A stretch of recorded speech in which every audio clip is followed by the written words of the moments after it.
Assalamualaikum warahmatullahi wabarakatuh. Waalaikumsalam warahmatullahi wabarakatuh. Alhamdulillahil jabbaril qahhar, al-azizil ghaffar, khaliqil jannati wan nar. Wassalatu wassalamu ala sayyidina wa maulana Muhammadinil mukhtar wa ala alihi wa ashabihil adhar. Amma ba'du. Saudara-saudara kaum muslimin rahimakumullah. Pada pertemuan kali ini kita akan membicarakan tentang neraka dan calon-calon penghuninya. Sesungguhnya kalau kita bicara tentang neraka, artinya kita bicara tentang akhirat.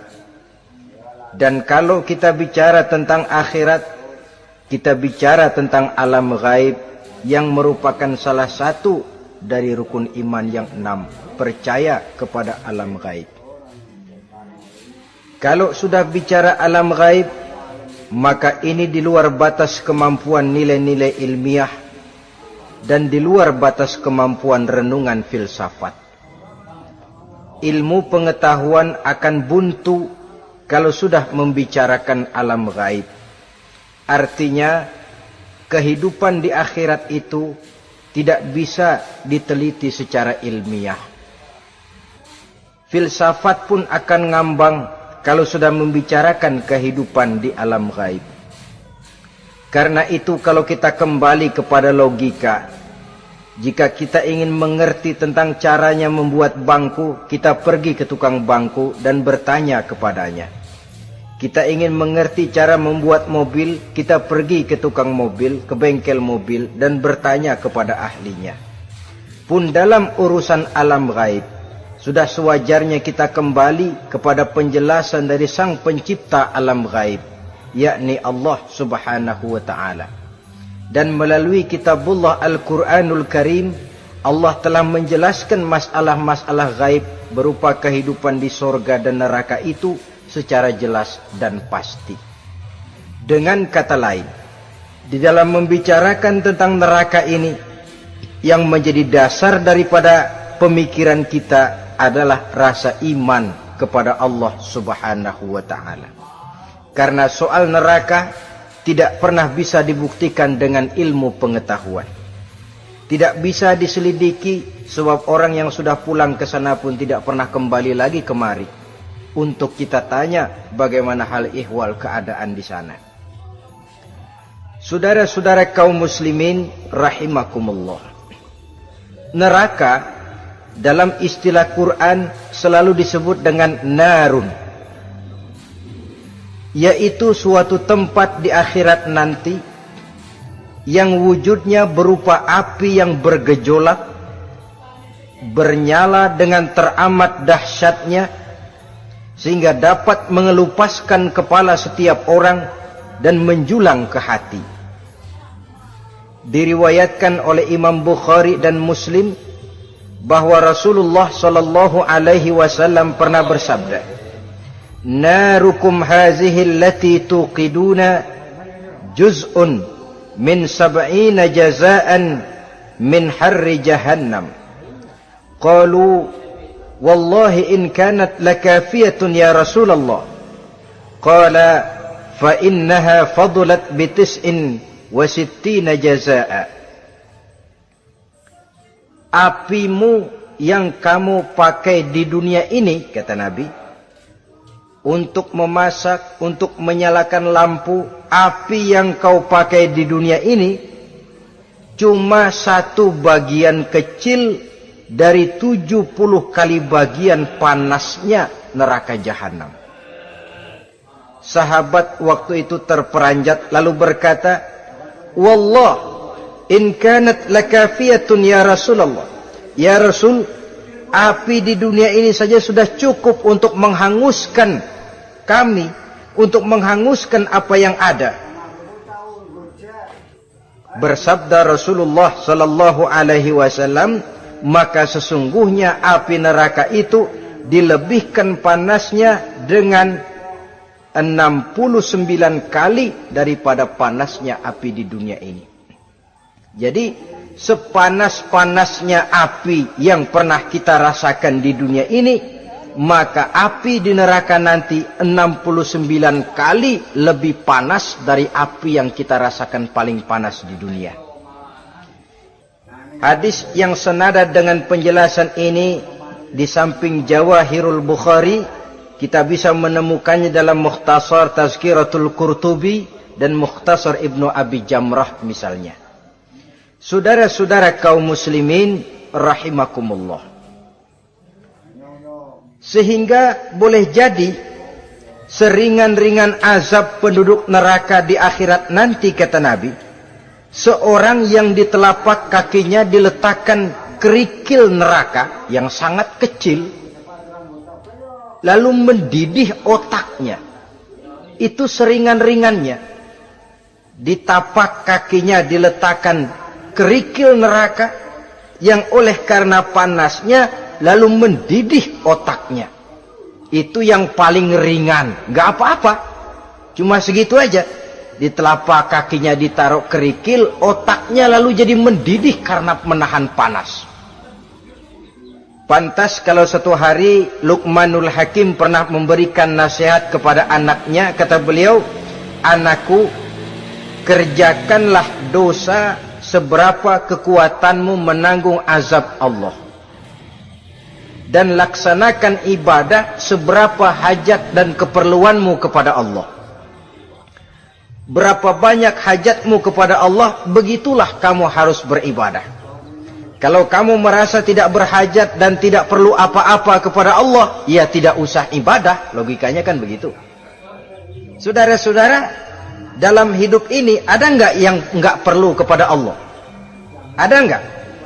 Seluruh kita memerlukan Allah.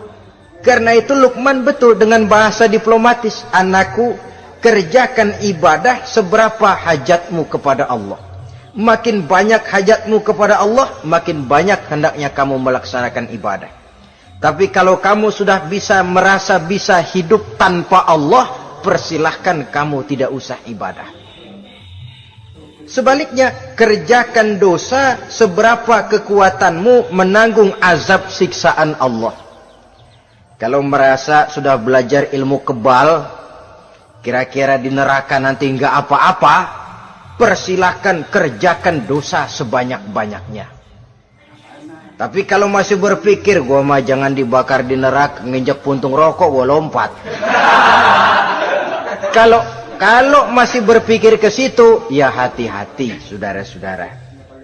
Nah, sebagaimana surga, neraka pun ada pintu-pintunya. Dan yang melalui pintu-pintu itu sesuai dengan dosa yang dia kerjakan pada waktu kehidupannya di dunia ini. Jadi setelah manusia diadili, mereka kumpul di padang mahsyar beramai-ramai.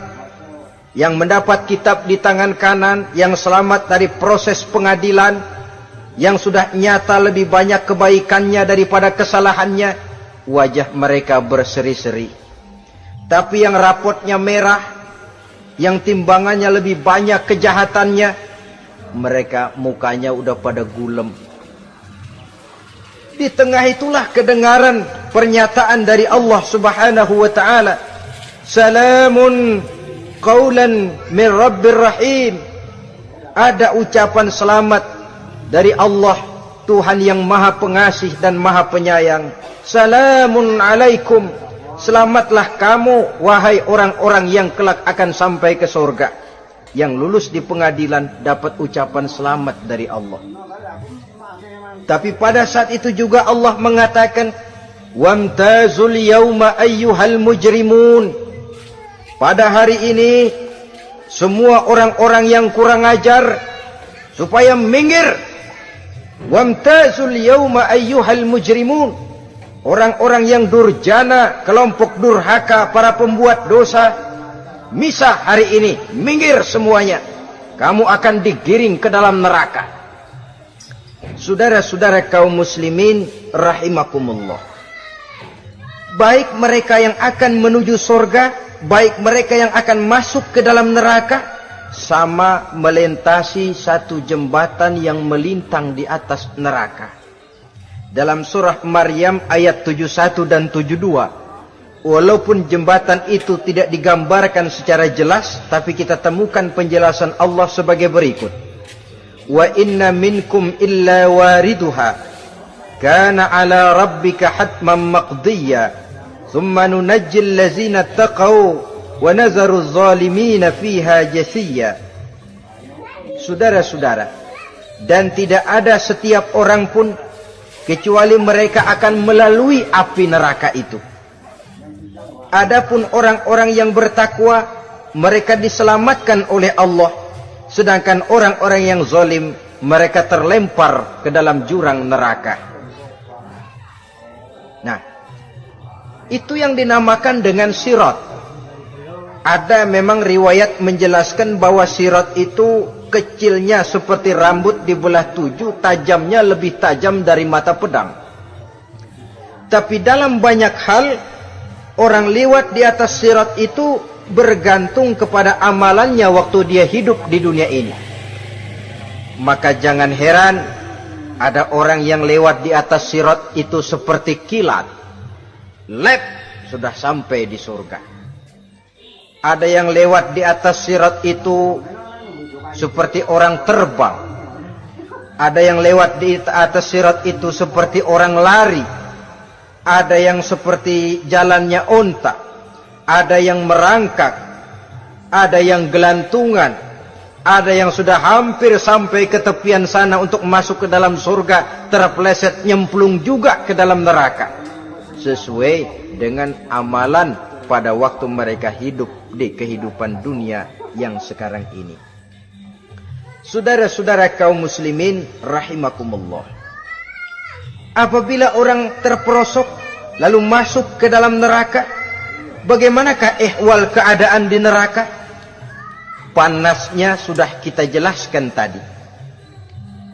70 kali lipat dari sepanas-panasnya api di dunia ini.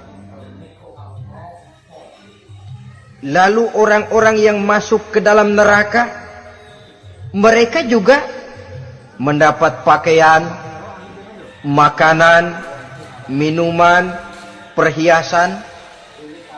Tapi makanannya, minumannya, perhiasannya lain dengan orang-orang yang sampai di surga. Mereka juga diberikan buah-buahan, sebab di neraka juga ada pohon. Namanya pohon zakum. Buahnya duri dari api. Dan itu yang akan jadi lalap makanannya orang-orang neraka.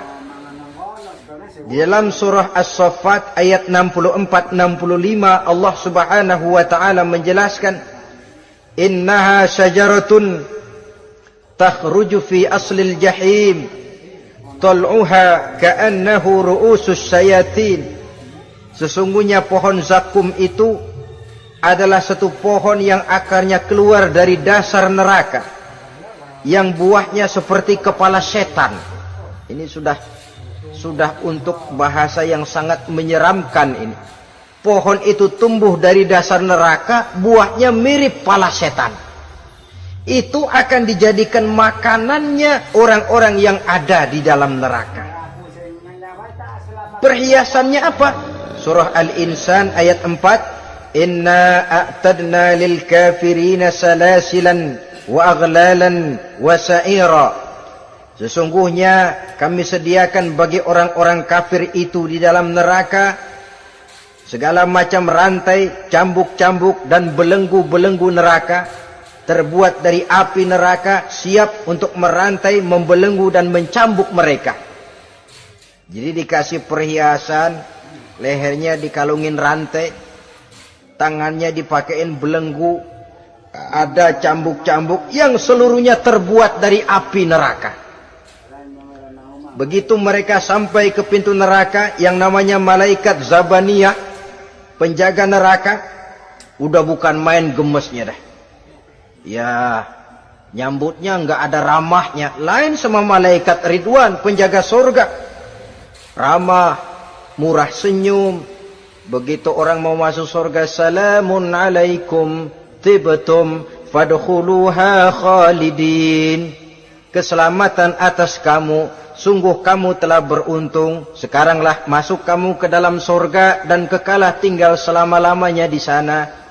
Ramah, murah senyum, selamat datang, selamat tiba di tempat yang penuh kenikmatan. Mari persilahkan. Ini malaikat Ridwan. Malaikat Malik, malaikat Zabaniyah lain lagi. Dia nungguin pabrik. Sadis menerima, matanya melotot. Ini dia manusia-manusia kurang ajar yang waktu di dunia sudah datang para rasul, sudah turun agama, sudah datang Al-Quran, tapi belagak pilon. Sini loh, nih rantai, belenggu, lalu dirangkeng, dimasukkan ke dalam neraka. Na'udzubillah, summa na'udzubillah. Saudara-saudara, lalu terpikir oleh kita, kalau begitu panasnya api neraka, sekali lempar orang terus mati dong. Ya enak kalau boleh begitu sih. Begitu dilempar ke neraka terus mati, enak. Ternyata tidak. Kepedihan neraka adalah kepedihan yang kekal dan terus menerus. Tidak satu saat pun orang-orang di dalam neraka pernah merasakan kesenangan. Tidak sesaat pun. Kali semenit kayak ngasok, enggak, terus menerus berada dalam kepedihan yang tiada tara. Al-Quran menjelaskan, kullama nadijat juluduhum baddalnahum juludan ghairaha. Apabila hancur kulitnya, kami ganti dengan kulit yang baru. Supaya apa? Liyazukul azab, biar dia rasain azab. Tuh, rasain dulu. Hancur kepalanya, buletin lagi, hancur kulitnya, bikin lagi, berantakan isi perutnya, disempurnakan lagi, digiling lagi. Terus menerus begitu, tidak sedetik pun penduduk neraka itu pernah mengalami istirahat.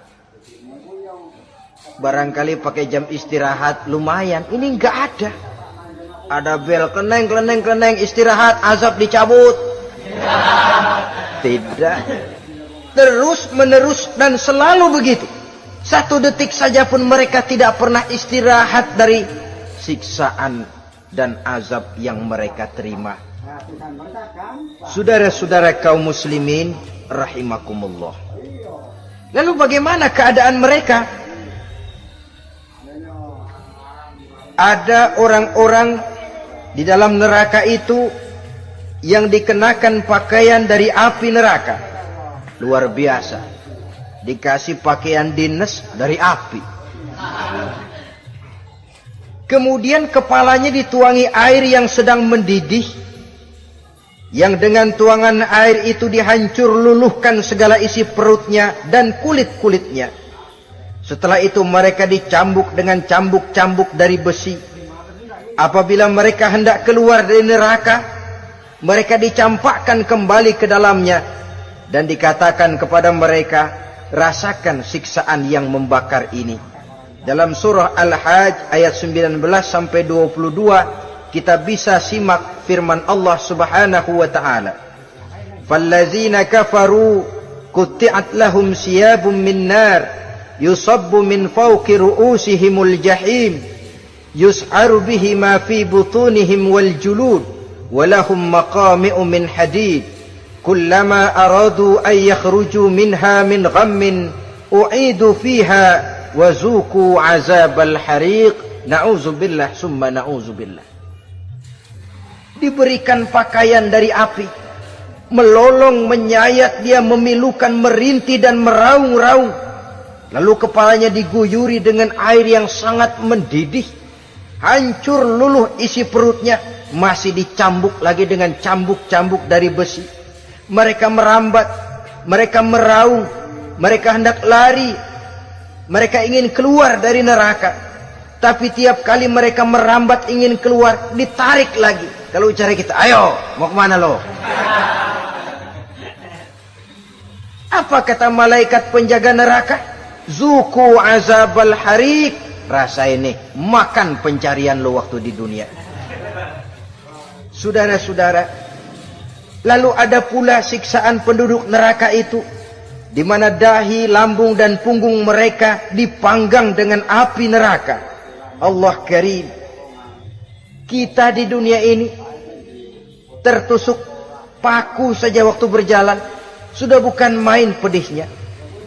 Tertusuk duri saja, sudah bukan main pedihnya. Ini punggungnya, lambungnya, macam disate, dipanggang dari api neraka.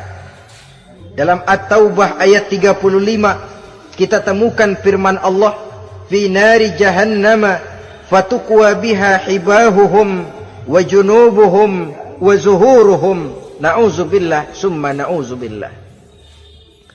Kemudian ada pula penduduk neraka itu yang disiksa, lehernya diikat dengan rantai.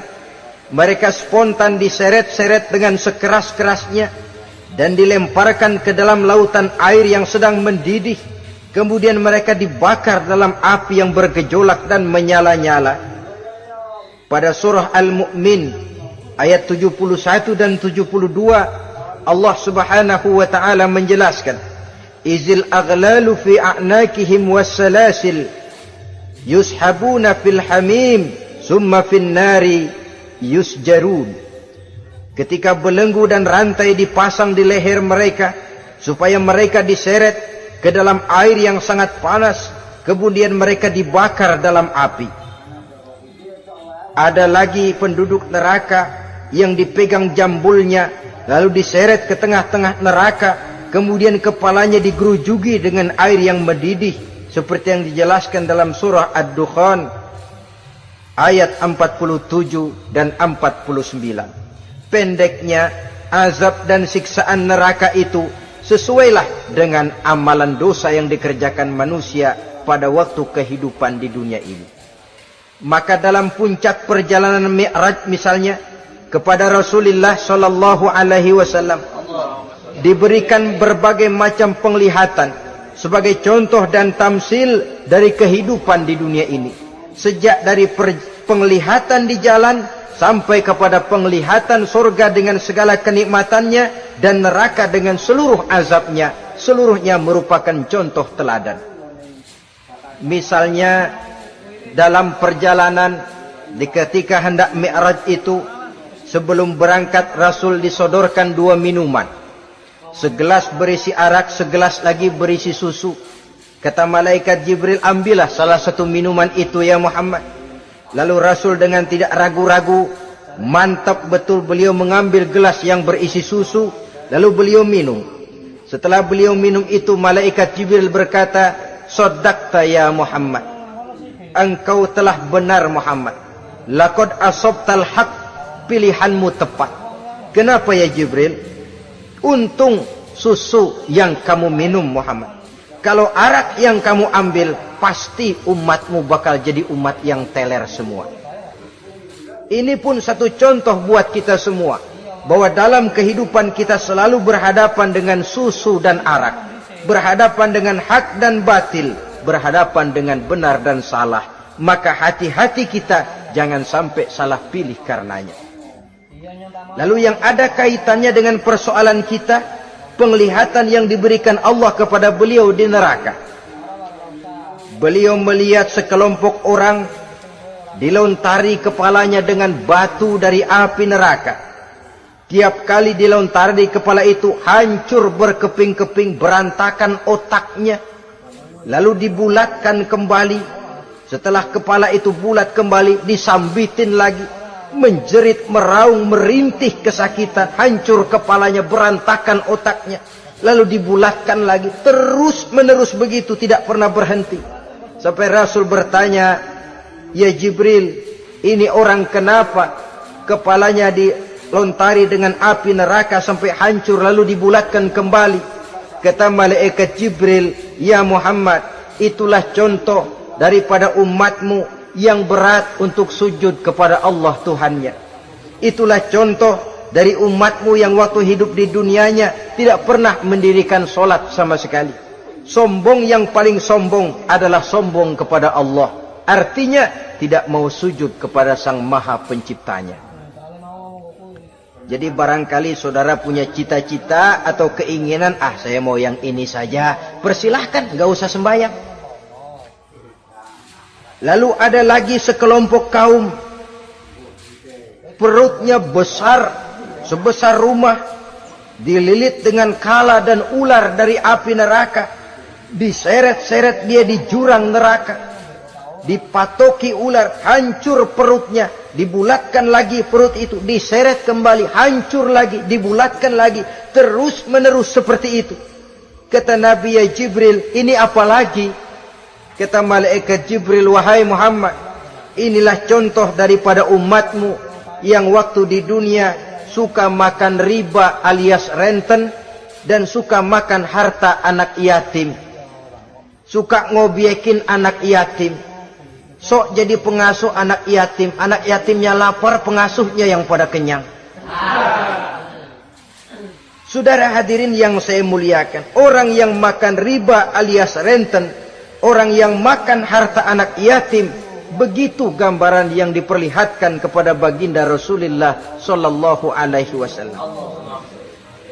Sebagian lagi ada penduduk neraka yang kukunya terbuat dari tembaga dari api neraka, panjang sangat kukunya itu, lalu mencakar-cakar mukanya sendiri, hancur mukanya berantakan, dicakari oleh kukunya itu, lalu dibulatkan lagi, dicakar lagi, hancur lagi, dibulatkan lagi.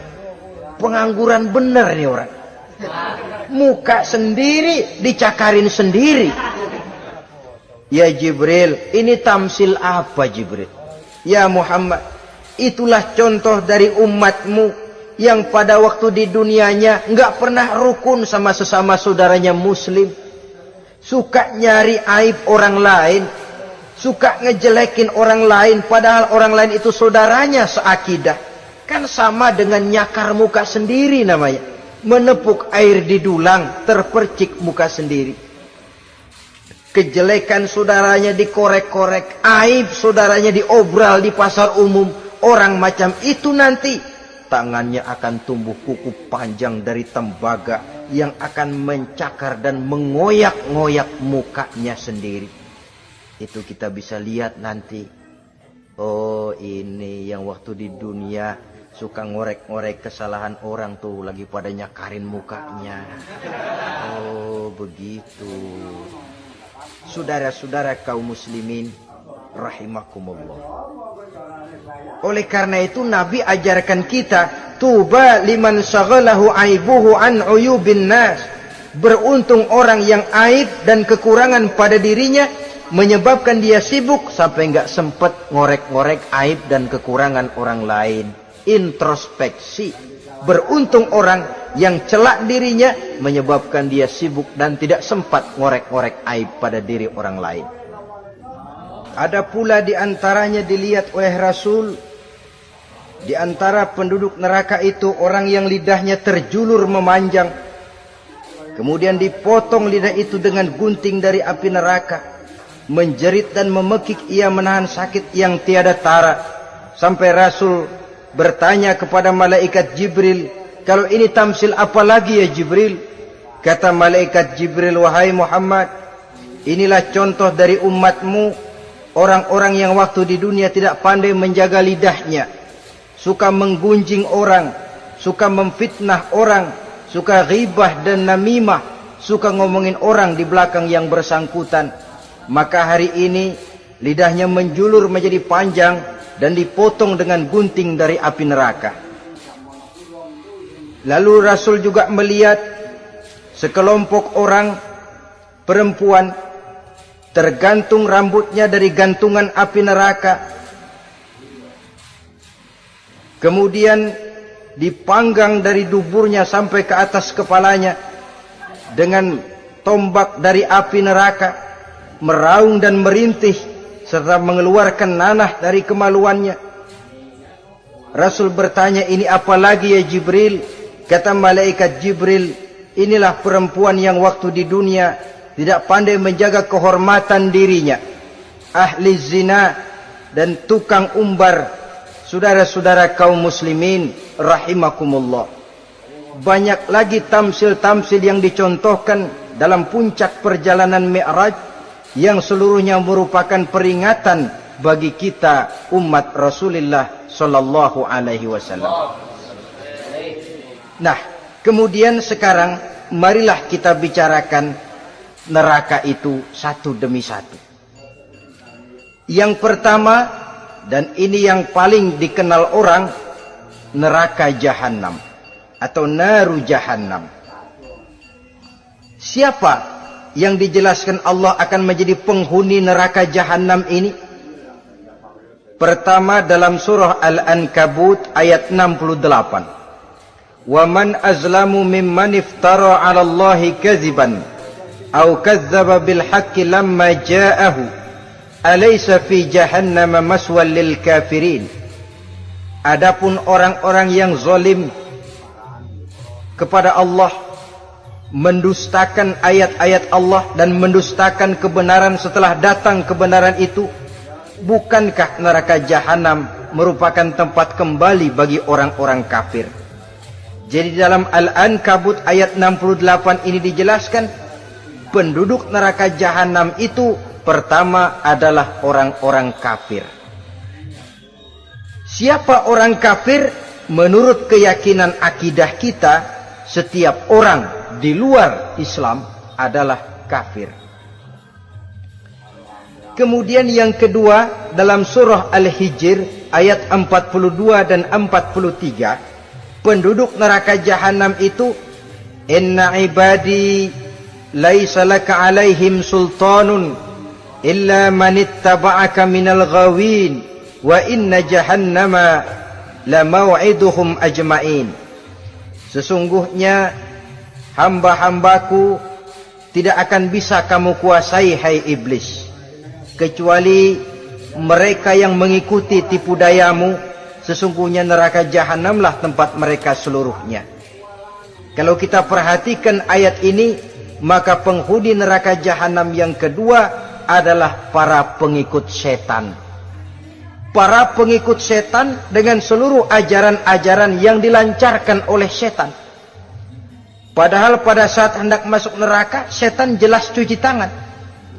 Tugasnya cuma bagaimana mencari pengikut sebanyak-banyaknya yang akan nemenin dia di neraka nanti. Tapi pada saat orang digiring ke dalam neraka, setan cuci tangan. Mungkin orang menuntut, setan, gue ngikutin lu, sekarang kenapa jadi kemari? Nah, gue bilang juga apa? Kata setan, gue bilang juga apa, lu kenapa ngikutin? Dan setan ini menebar ranjau dalam segala bentuknya, dengan segala macam caranya. Para pengikut setan yang menjauhi tuntunan agama, memperturutkan hawa nafsunya. Setan membisiki manusia lewat minuman keras, setan masuk manusia lewat judi, lewat zina, lewat kenikmatan yang melalaikan orang dari kehidupan akhirat dan selanjutnya, dengan segala macam jalan. Kadang-kadang dalam ibadah setan juga masuk. Kalau tidak ditimbulkannya takabur, ditimbulkannya sikap ujub dalam diri kita. Timbul rasa diri lebih benar dari orang lain, dan ini jelek. Timbul rasa nganggap enteng orang lain, itu kan ujub, nggak dikelihatannya orang, cuma hatinya aja ngomong sendirian. Kalau gue lihat di kampung ini nggak ada yang kayak gue. Bayangnya kayak ibadahnya kayak udah aing pang paling nak yo di dia. Itu juga bisikan iblis, dan dia tidak segan-segan mengaku jadi Tuhan iblis itu. Dan ini diceritakan dalam kehidupan Sayyidus Syekh Abdul Qadir Jailani. Ketika beliau sedang ibadah di mihrab dalam masjid, datang seberkas sinar. Sinar itu ngomong, ya Abdul Qadir ana rabbuk. Hai Abdul Qadir, aku Tuhanmu, kata cahaya tadi. Sudah cukup kamu ibadah Abdul Qadir. Sembayangmu udah banyak, puasamu udah banyak, jihadmu cukup. Maka mulai sekarang berhenti dah ibadah. Aku bolehkan kepada kamu segala yang dilarang. Cuma yang didatangi Syekh Abdul Qadir. Sehingga mendengar cahaya tadi ngomong begitu, beliau ambil kasut sendal, disambitnya cahaya tadi, izhab ya la'in, pergi laknat terkutuk iblis kamu. Masa saya disuruh berhenti sembahyang karena hati saya sudah baik? Kalau hati sudah baik lalu boleh berhenti sembahyang, mestinya yang paling dulu berhenti sembahyang Nabi Muhammad, sebab beliau orangnya paling baik. Tapi Nabi hatinya baik, sholat jalan terus, hukum halal haram berlaku. Ini kadang-kadang orang sekarang baru ibadah dikit banget merasa dapat bisikan katanya, wangsit. Ya berhenti sembahyang madep mulo, nah madep ngudik sembahyang. Bikin ajaran yang aneh-aneh. Nah kalau satu orang boleh dapat wangsit, saya juga boleh dong ngomong dapat wangsit. Saya juga boleh dong mendirikan aliran kepercayaan. Saya ngilang dulu dari kampung saya kira-kira 3 tahun. Saya nyepi di kaki Gunung Salak, pulang piara jenggot, pakai belangkon. Di depan nama saya pakai embel-embel mbah. Saya ngaku dapat wangsit di Gunung Ano, mewahyukan kepada saya ano. Saya cari murid yang fanatik. Saudara-saudara kaum muslimin rahimakumullah, setan membisiki manusia hatta kita sedang ibadah sekalipun dibisikinya. Caranya, mula-mula dia bisikin, lu sembahyang buru-buru dah. Buru-buru udah. Akhirnya apa? Rukuk kita enggak sempurna, sujud kita enggak lengkap, tumakninah kita kurang, bacaan kita tajwidnya enggak kena. Kalau itu bisa kita atasin, kita sembahyang sebagaimana yang seharusnya, dia bisiki lewat jalan lain lagi. Suruhnya yang pendek-pendek aja dah. Atau habis sembahyang udah sigrah, udah jangan pakai wirid, jangan pakai zikir. Dengan segala macam jalan. Dibisikinya was-was ke dalam diri kita. Sehingga ada satu riwayat walaupun dhaif tapi ini baik untuk dijadikan pelajaran. Konon iblis itu kalau subuh keliling dia. Bawa kulit kambing, jarum, sama tepung. Ditanya orang, iblis ini buat apa? Oh, kulit kambing. Gunanya tahu nggak? Kalau begitu subuh, sudah muazin bilang, as-salatu khairum minan naum. Salat lebih baik daripada tidur. Maka ini kulit kambing mulai aku hamparkan buat hamba-hamba Muhammad. Jadi begitu dengar azan, cuma udah bikin anget udah tidur. Kenapa? Kulit kambing belis masuk. Saudara-saudara, lalu kata orang tadi lagi, lah kalau tepung buat apa itu? Oh, tepung. Itu kalau umat Muhammad mau baca Quran, baca kitab, mutolaah, gua aurin tepung matanya. Biar dia sepet. Makanya kalau sudah ngaji, baca Quran, bawaannya udah ngantuk aja ngantuk. Oh begitu, iya. Nah kalau duri paku itu buat apa? Nah ini duri paku. Kalau umat Muhammad mau hadir di majelis taklim, mau pergi ngaji, mau duduk iktikaf di masjid, gua pasangin paku di pantatnya. Jadi kalau sudah duduk di masjid, kelasat, kelesek. Hadir di majelis taklim, kelasat, kelesek. Bawaannya mau udahan melulu. Itu duri-duri dan paku-paku yang memang ditebarkan oleh iblis. Saudara-saudara kaum muslimin rahimakumullah, jadi para pengikut setan dengan segala macam perangkapnya ini pun, ya perangkap setan itu ya dunia. Dunia itu ya isinya harta, tahta, wanita. Kan perangkap dunia itu. Harta, tahta, wanita, ini sering bikin orang buta. Perangkap dunia dan merupakan perangkap setan sekaligus.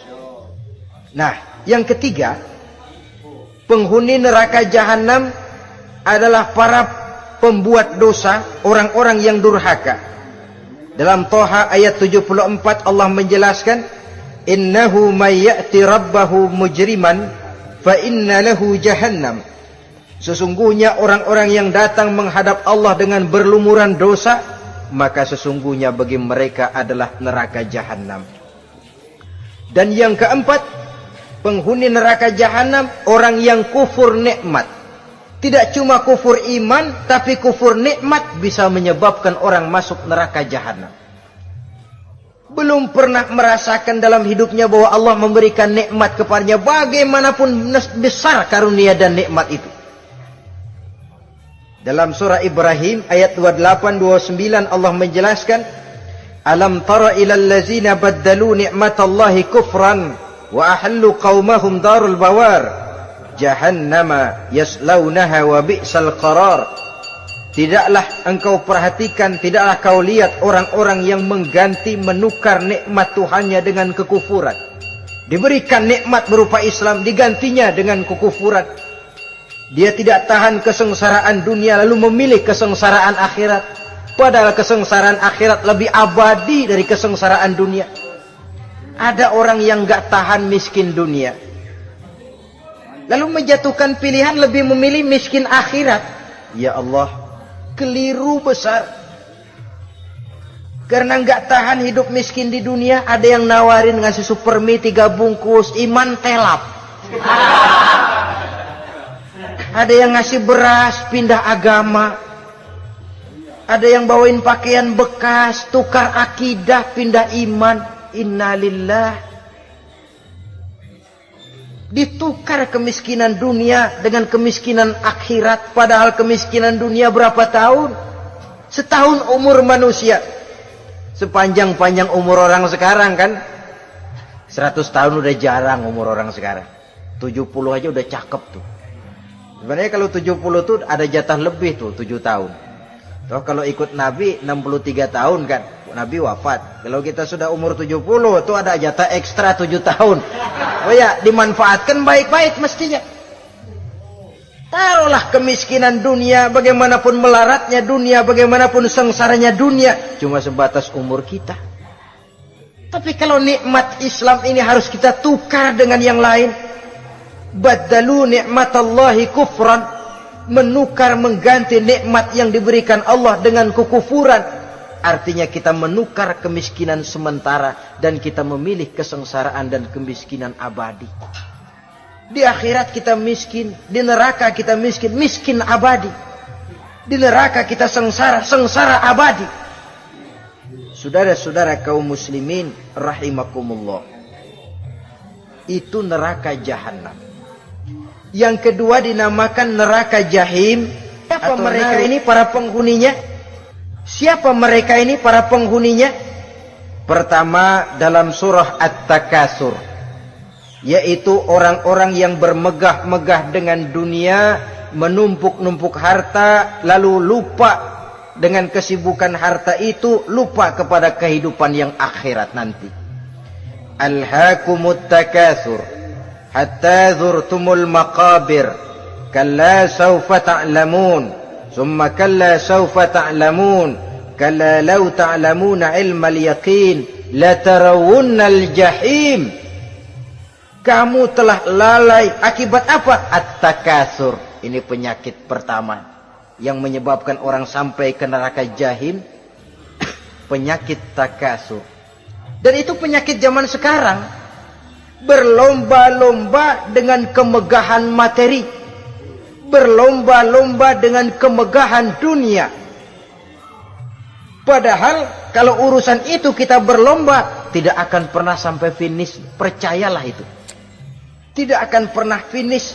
Sebab kemegahan dunia siklus, lingkaran setan. Kita anggap kalau punya duit 1 juta tenang. Punya 1 juta berubah pikiran. Lain lagi. Kita anggap kalau punya mobil enak. Sudah punya mobil, lain lagi problemnya. Kita anggap kalau rumah sudah gedung, enak hidup. Punya rumah gedung, lain lagi problemnya. Makanya pesan Nabi kalau ingin hidup tenang, urusan dunia lihat ke bawah, urusan akhirat lihat ke atas. Sering dicontohkan kalau punya mobil, bilang alhamdulillah kita punya mobil, tangga kita cuma punya motor. Kata yang punya motor, syukur banget kita punya motor, tangga kita punya sepeda doang. Kemana-mana kekejek mulu. Dayung. Kata yang punya sepeda, alhamdulillah kita punya sepeda, tetangga kita cuma jalan kaki, kemana-mana ngetuk mulu. Kata yang jalan kaki, alhamdulillah masih bisa jalan, tangga kita sebelah lumpuh bertahun-tahun nggak kemana-mana. Kata yang lumpuh, alhamdulillah masih hidup, tangga kita kemarin mati nggak balik lagi. Itu dalam urusan dunia. Sehingga sifat takatsur ini hilang. Tapi urusan akhirat lihat ke atas. Kalau dia begitu sibuknya bisa jaga sholat, kenapa saya tidak? Kalau dia hidupnya sederhana, rajin sedekah, kenapa saya yang lebih kok enggak sanggup? Kalau dia bisa baca Quran, kenapa saya enggak? Lalu timbul gairah ingin mencontoh. Mencontoh orang dalam urusan ibadah menimbulkan ketenangan jiwa. Dan itu ada garis finishnya. Tapi kalau yang lumpuh lihat yang bisa jalan, lihat yang naik sepeda, yang sepeda punya lihat motor, sudah punya motor lihat mobil, lihat pesawat terbang, lihat kereta api. Kapanlah awak nih mau bersyukur? Yang ada kurang saja, padahal nikmat itu tidak pernah berhenti. Bukan dilarang orang kaya, tetapi perlombaan memperkaya diri itu yang dilarang. Karena kalau sudah perlombaan namanya jor-joran sifatnya. Prinsipnya tujuan menghalalkan cara ini yang dijaga oleh agama. Saudara-saudara, selain penyakit takasur yang menyebabkan orang sampai ke neraka jahim, juga perbuatan durjana. Dalam Al-Infitor ayat 13-14, innal abrara lafi na'im wa innal fujjara lafi jahim. Orang-orang yang berbakti, berbuat kebajikan, mereka akan mendapatkan neraka surga naim. Tetapi orang-orang yang fujar, durjana, kurang ajar, durhaka, lafi jahim, mereka akan mendapatkan neraka jahim.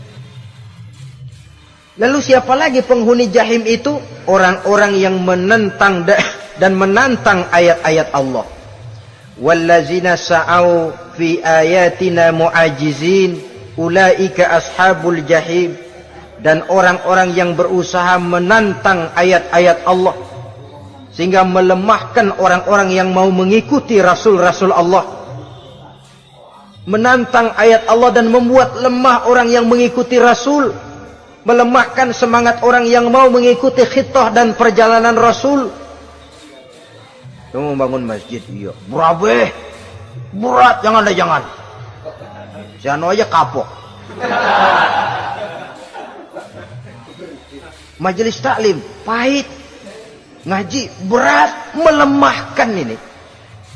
Sudah dia rusak, merusak lagi. Kalau rusak kan cuma sendirian. Ini tidak, sudah rusak, merusak. Mu'ajizin, melemahkan orang-orang yang mau mengikuti ayat-ayat Allah. Dan itu tidak jarang zaman sekarang ini. Orang yang melemahkan semangat kita dalam berjuang menegakkan kebenaran. Kita yakin Islam agama yang benar, kita yakin Islam agama yang sempurna. Ada saja orang yang melemahkan semangat kita, yang berteori bahwa ada ayat-ayat Quran yang tidak relevan lagi dengan situasi dan kondisi. Yang berteori bahwa Nabi Muhammad cuma sebagai manusia biasa yang tidak terlepas kemungkinan dari salah. Pendeknya melemahkan nilai-nilai semangat kita untuk memperjuangkan Islam ini. Ini pun termasuk mu'ajizin. Mereka akan menemukan nanti di akhirat kapling di dalam neraka yang dinamakan neraka jahim. Na'udzubillah summa na'udzubillah. Yang ketiga, saudara-saudara, di antara nama neraka itu adalah neraka hawiyah. Siapa penghuni neraka hawiyah ini? Dalam surah Al-Qari'ah ayat 8-11 dijelaskan secara simpel, wa amma man khaffat mawazinuhu fa ummuhu hawiyah. Adapun orang-orang yang ringan timbangan kebaikannya, maka tempatnya adalah neraka hawiyah. Artinya orang ini lebih berat timbangan kejahatannya, sedikit kebaikannya, sehingga jadi ringan di timbangan akhirat nanti. Solat, puasa, zakat, tapi dosa yang dikerjakan masih lebih banyak ketimbang kebaikan yang dikerjakannya itu. Maka orang semacam ini apabila tidak mendapat syafaat, maka dia akan masuk ke dalam neraka yang namanya neraka hawiyah. Lalu yang keempat, neraka wail. Dalam surah Al-Ma'un ayat 1-7, garis besarnya yang mendapat neraka wail adalah para pendusta agama. Siapa sih pendusta agama itu? Ara'aita allazi yukazzibu biddin? Tidakkah kamu lihat siapa orang-orang yang mendustakan agama? Mendustakan agama, beragama tapi bohong, solatnya bohong, hajinya bohong, puasanya bohong, mendustakan agama. Siapa mereka? Fazalikal ladzi yad'ul yatim. Pertama, orang yang suka menghardik anak yatim. Anak yatim yang lemah, anak yatim yang tidak berdaya, yang hidup dipayungi kemiskinan dan kekurangan, bukan ditolongnya, malah dihardiknya. Jangan lupa, saudara yang sudah 2-3 kali pergi ke Makkah, saudara yang khusyuk dalam sujudnya, saudara yang mantap dalam puasanya, mungkin saja bisa terhalang masuk ke dalam surga. Karena di samping rumah saudara ada anak yatim merintih menahan lapar dan haus. Saudara tahu, saudara mampu, tapi saudara diam saja, tidak mau mengulurkan tangan. Mungkin itu yang akan mengganjal saudara untuk masuk ke dalam surga. Wala yahuddu ala tu'amil miskin. Mereka membiarkan fakir miskin, tidak memberikan makan. Kemudian fawailul lil musallin. Mereka juga melalaikan solat. Allazina hum an solatihim sahun. Allazina hum yura'un. Mereka juga riak di dalam amalnya. Saudara hadirin kaum muslimin rahimakumullah, melalaikan solat, kemudian riak dengan amalnya, termasuk amalan solatnya. Kalau jadi imam, bahasanya dibuat sepasih-pasihnya, surahnya yang panjang-panjang, paling pendek sabbihis sama wadduha. Tapi kalau solat sendirian cukup qul huwallahu ahad sama inna a'toinakal kautsar. Hilang lagi nilai keikhlasannya. Dan terakhir, mereka enggan untuk membayar zakat. Yang memenuhi ciri-ciri inilah yang dikatakan sebagai pendusta agama. Menghardik yatim, membiarkan fakir miskin, melalaikan solat, riya, dan enggan membayar zakat. Mereka divonis mendapat neraka wail, seperti dalam surah Al-Ma'un ayat 1 sampai dengan 7. Saudara-saudara kaum muslimin rahimakumullah. Yang kelima, neraka sa'ir. Neraka sa'ir ini pertama buat mereka yang memakan harta yatim. Kalau tadi tidak mau membantu, ini malah membantu tapi tujuannya malah ngobyekin anak yatim. Mereka yang memakan harta yatim, dalam An-Nisa ayat 10, innal ladzina ya'kuluna amwalal yatama zulman innama ya'kuluna fi butunihim nara wa sayaslawna sa'ira. Sesungguhnya orang-orang yang memakan harta anak-anak yatim dengan zalim, mereka sebenarnya telah memakan neraka, memasukkan api neraka ke dalam perutnya. Mereka akan dilontarkan ke neraka sa'ir. Selain itu, orang-orang yang mengingkari apa yang diturunkan oleh Allah Subhanahu wa ta'ala, mengingkari kebenaran Quran, mengingkari Rasul, pendeknya mengingkari Islam, dijelaskan dalam surah Luqman ayat 21. Yang keenam, saudara-saudara, yang dinamakan dengan neraka laza namanya. Pertama, untuk pembangkang dan orang yang menjauhi agama. Yang kedua, orang yang berpaling dari kebenaran. Dan yang ketiga, orang yang suka menumpuk-numpuk harta dan menyimpannya, tidak mau membayar zakat, infak, apalagi sedekah. Ini kita temukan penjelasannya dalam surah Al-Ma'arij ayat 15 dan 17. Yang ketujuh dinamakan neraka Sakor. Siapa penghuni neraka Sakor ini? Pertama, orang yang tidak pernah sholat. Yang kedua, tidak pernah memberi makan orang-orang miskin. Yang ketiga, ahli membicarakan yang batil. Strategis betul dia, ulung kalau sudah mengatur kebatilan. Kemudian yang keempat, orang yang mendustakan hari akhir. Dalam surah Al-Muddatsir ayat 42 sampai 47, kepada penduduk neraka Saqar ditanya, "Ma salakakum fis Saqar?" Apa yang menyebabkan kamu masuk ke dalam neraka Saqar? Qalu lam naku minal musallin wa la naku nut'imal masakin wa kunna nakhudu ma'al khaidin wa kunna nukazzibu yaumaddin. Mereka menjawab, kami di dunia tidak pernah sholat, tidak pernah memberi makan fakir dan miskin. Kami selalu berkumpul dengan orang-orang yang batil dan membicarakan kebatilan, dan kami mendustakan adanya hari akhir. Yang kedelapan, yang terakhir adalah neraka Khutamah. Ini diperuntukkan bagi para pengumpat, pencela, para penghina orang lain, mencari aib saudaranya, kemudian juga mereka menumpuk, menghitung-hitung harta, lalu kikir dan bakhil dengan hartanya itu. Dalam surah Al-Hujurat ayat 11-12, kemudian surah Al-Humazah ayat 1 sampai dengan 7, kita temukan penjelasan itu.